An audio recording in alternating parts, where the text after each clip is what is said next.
ಸಂಕ್ರಾಂತಿ ಹಬ್ಬಕ್ಕೆ ಪೊಂಗಲ್ ಮಾಡೋದು ಎಲ್ಲರ ಮನೇಲೂ ಕಾಮನ್. ಹಾಗೆ ನಾನು ಸಹ ಮಾಡಿದ್ದೆ. ಅದನ್ನು ನಿಮ್ಮ ಜೊತೆ ಹಂಚ್ಕೊಳ್ಳೋಣ ಅಂತ ಅನ್ನಿಸ್ತು. ಬನ್ನಿ ಮಾಡೋಣ. ಮೊದಲಿಗೆ ಸ್ಟವ್ ಮೇಲೆ ಒಂದು ಕುಕ್ಕರ್ನ ಇಟ್ಕೊಂಡು 2 ಸ್ಪೂನ್ ತುಪ್ಪನ ಹಾಕ್ಕೊಂಡೆ. ಅದ್ರ ಜೊತೆಗೆ ಹೆಸರುಬೇಳೆ ಹಾಕ್ಕೊಂಡು ಸ್ವಲ್ಪ ಘಮ ಬರೋವರೆಗೂ ಹುರ್ಕೊಂಡೆ. ಅದ್ರ ಜೊತೆಗೆ ತೊಳೆದಿಟ್ಕೊಂಡಿರೋ ಅಕ್ಕಿನ ಸೇರಿಸ್ಕೊಂಡು ಎರಡೂ ನೀಟಾಗಿ ಮಿಕ್ಸ್ ಮಾಡಿದೆ. ಸ್ವಲ್ಪ ಮಿಕ್ಸ್ ಆಗಿದ ನಂತರ ನಾನು ಇಲ್ಲಿ 4 ಲೋಟದಷ್ಟು ನೀರನ್ನ ಹಾಕ್ಕೊಳ್ತಾ ಇದ್ದೀನಿ. ನೀರನ್ನ ಸೇರಿಸ್ಕೊಂಡ್ಮೇಲೆ ಅದನ್ನು ನೀಟಾಗಿ ಮಿಕ್ಸ್ ಮಾಡಿ ಕುಕ್ಕರ್ ಲಿಡ್ನ ಕ್ಲೋಸ್ ಮಾಡಿ 2ರಿಂದ 3 ವಿಷಲ್ ಬಿಟ್ಕೊಳ್ಳಿ. ವಿಸಿಲ್ ಬರೋ ಅಷ್ಟರಲ್ಲಿ ನಾವು ತುಪ್ಪದಲ್ಲಿ ಗೋಡಂಬಿ, ದ್ರಾಕ್ಷಿ ಹಾಗೂ ಬಾದಾಮಿನ ಹುರ್ಕೊಳ್ಳೋಣ. ಈಗ ವಿಸಿಲ್ ಬಂದಿದೆ.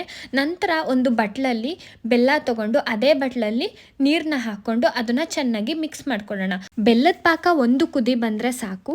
ಈಗ ನಾವು ಕುಕ್ಕರ್ ಲಿಡ್ನ ಓಪನ್ ಮಾಡಿ ಅಕ್ಕಿ ಮತ್ತು ಬೇಳೆ ಬೇಯಿಸ್ಕೊಂಡಿರೋದನ್ನ ನೀಟಾಗಿ ಮಿಕ್ಸ್ ಮಾಡಿ ಸ್ವಲ್ಪ ಸ್ಮ್ಯಾಶ್ ಮಾಡ್ಕೊಳ್ಳೋಣ. ಮಾಡಿಟ್ಟಿದ್ದ ಬೆಲ್ಲದ ಪಾಕನ ಇದ್ರ ಜೊತೆ ಸೇರಿಸ್ಕೊಂಡು ಅದನ್ನು ನೀಟಾಗಿ ಮಿಕ್ಸ್ ಮಾಡ್ಕೊಳ್ಳೋಣ. ಮಿಕ್ಸ್ ಮಾಡಿಕೊಂಡು ಅದು ಒಂದು ಸಣ್ಣ ಕುದಿ ಬರೋವರೆಗೂ ಅದನ್ನು ಬೇಯಿಸ್ಕೊಳ್ಳೋಣ.